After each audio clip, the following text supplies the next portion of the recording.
이 6계명은 하나님의 10계명 가운데 가장 짧은 계명입니다.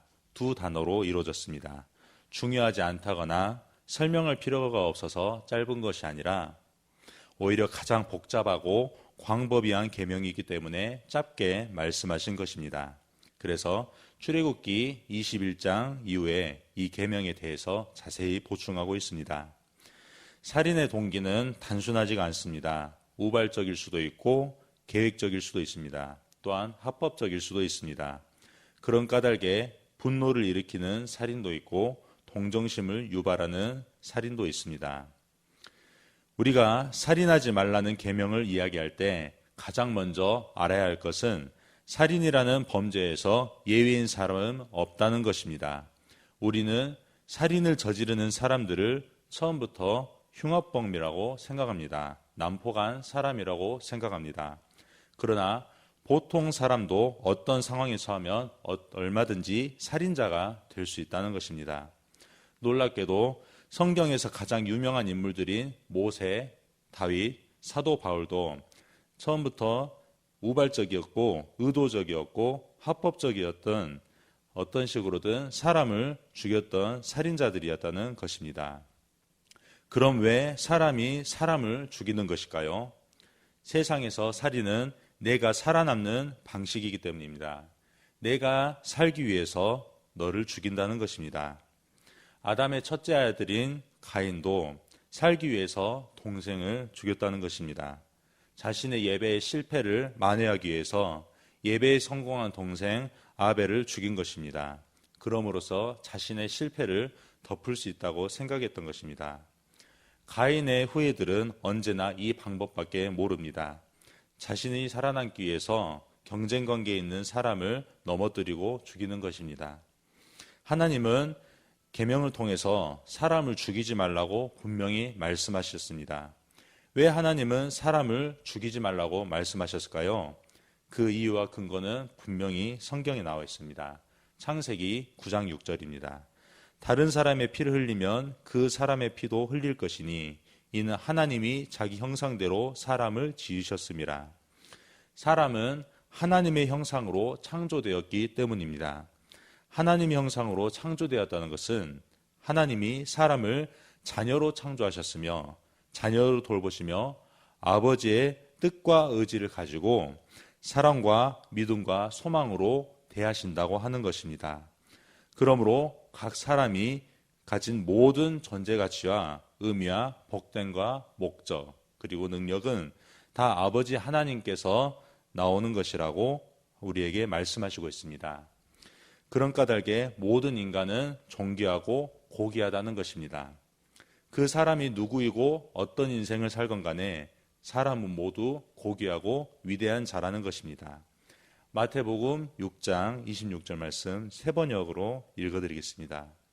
공중의 새를 보아라. 씨를 뿌리지도 않고 거두지도 않고 곳간에 모아들이지도 않으나 너희 하늘 아버지께서 그것들을 먹이신다. 너희는 새보다 귀하지 아니하냐. 너희 가운데서 누가 걱정을 해서 자기 수명을 한순간에들 늘릴 수 있느냐. 어찌하여 너희는 옷 걱정을 하느냐. 들의 백합화가 어떻게 자라는지 살펴보아라. 수고도 하지 않고 길쌈도 하지 않는다. 그러나 내가 너희에게 말한다. 온갖 영화로 차려입은 솔로몬도 이 꽃 하나와 같이 잘 입지는 못하였다. 오늘 있다가 내일 아궁이에 들어갈 들풀도 하나님께서 이와 같이 입히시거든. 하물며 너희들을 입히시지 않겠느냐. 믿음이 적은 사람들아. 그러므로 무엇을 먹을까, 무엇을 마실까, 무엇을 입을까 하고 걱정하지 말아라. 이 모든 것은 모두 이방 사람들이 구하는 것이요. 너희 하늘 아버지께서는 이 모든 것이 너희에게 필요하다는 것을 아신다. 아멘.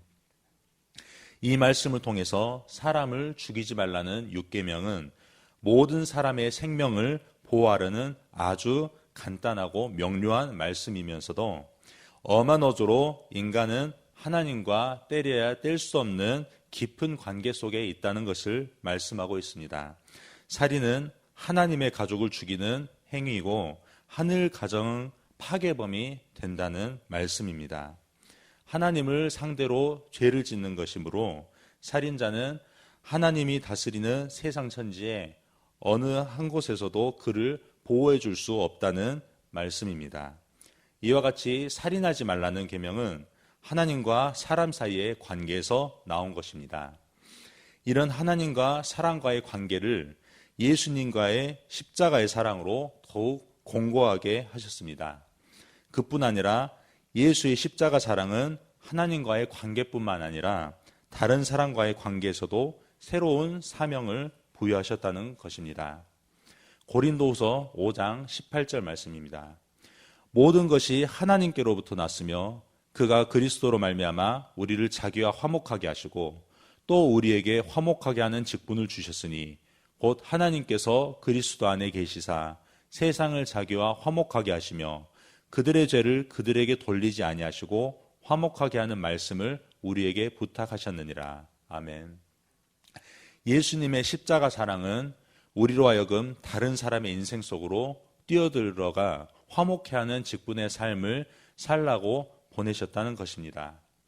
그럼 어떻게 화목해 하는 직분을 우리가 잘 감당할 수 있을까요? 죄의 특징은 사람 사이에 틈이 생기고 불편한 관계가 되는 것입니다. 서로 등지고 외면하고 서로 필요 없다고 말하게 한다는 것입니다. 난 너가 힘들어. 정말로 너는 나를 힘들게 해. 이 말을 하면서 외면하게 하는 것입니다. 이런 행동도 사람을 죽이는 행동이라는 것입니다. 육계명을 어기는 죄는 그 값을 사망으로 받습니다. 그러므로 결국에는 자신도 죽는다는 것입니다. 우리는 신앙적인 차원에서 성경 묵상을 소홀하게 했다거나 기도를 게을리 했다거나 헌금, 교회 봉사 여러 가지 면에서 최선을 다하지 않는 것에 우리가 큰 문제의식을 느끼곤 합니다. 하지만 예수님이 말씀하신 살인하지 말라는 문제를 어기는 것, 언어폭력이나 분노나 불편한 관계, 외면하는 것에 대해서는 크게 신경을 쓰지 않는다는 것입니다. 그 이유는 우리가 요구하는 신앙과 성경이 요구하는 신앙이 다르기 때문입니다. 우리가 요구하는 신앙은 우리의 상황이나 조건과 환경이 바뀌는 것을 생각하고 있습니다. 그러나 성경이 요구하는 신앙은 우리의 삶의 태도나 방향과 목적이 바뀌는 것입니다. 에베소서 4장 13절 말씀입니다.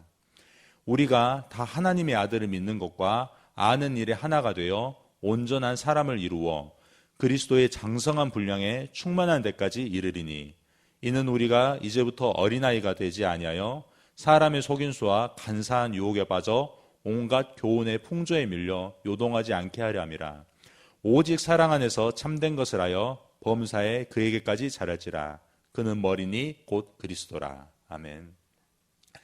그리스도인이 되었다는 것은 삶의 방향과 목적이 예수 그리스도까지 자라는 것이라고 말씀하고 있습니다. 그러나 우리는 여전히 세상 풍조를 따라 신앙생활을 합니다. 세상의 풍조는 여전히 세상과 그 추구하는 방향과 목적을 따라 사는 것을 말하는 것입니다.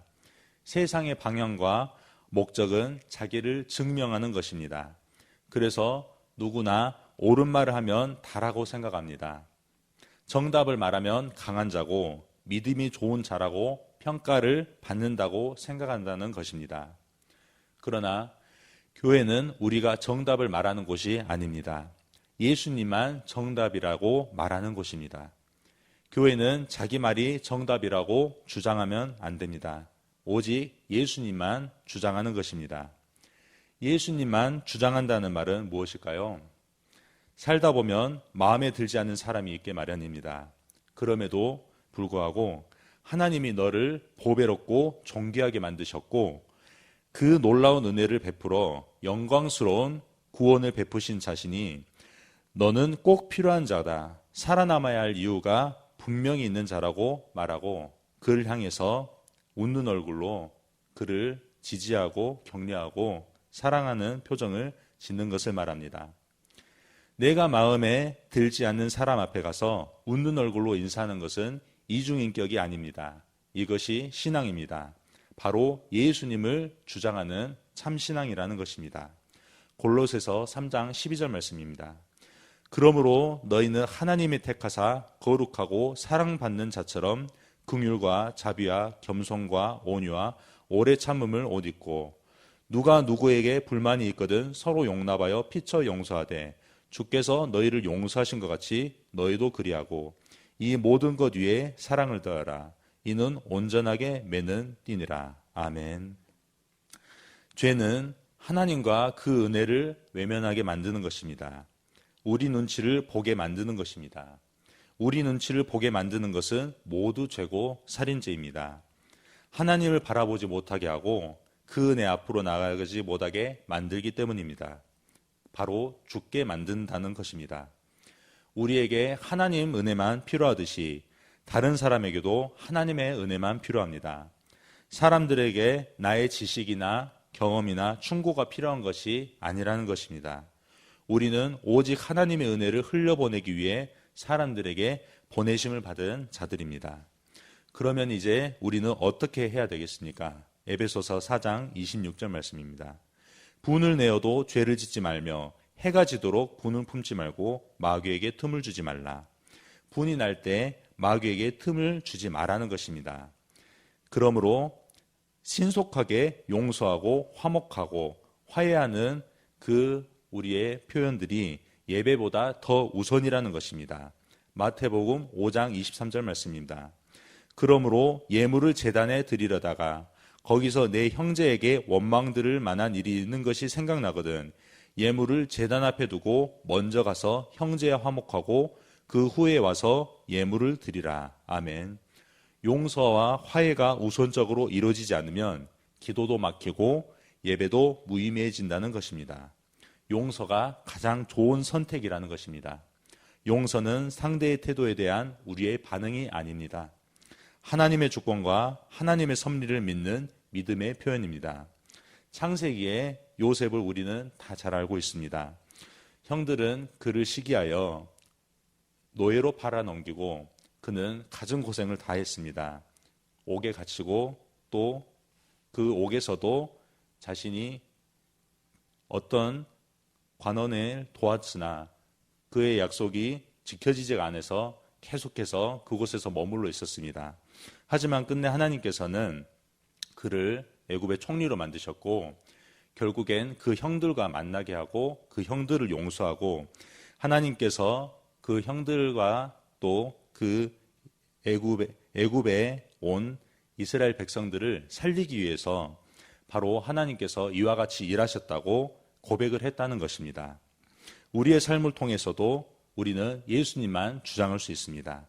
그래서 오늘 하루 동안에도 많은 사람들을 만날 때 이 예수님의 사랑과 용서와 또 그 화해의 표현을 하면서 오직 우리에게 예수님이 우리에게 주신 하나님의 은혜가 필요한 것처럼 우리의 만나는 모든 사람들과의 관계 안에서도 예수님만 증거하며 그들에게 오직 하나님의 은혜가 필요하다는 것을 알리고 그 은혜를 사랑을 표현하는 오늘 하루가 되시기를 주님의 이름으로 축원합니다. 아멘. 우리 함께 기도하시겠습니다.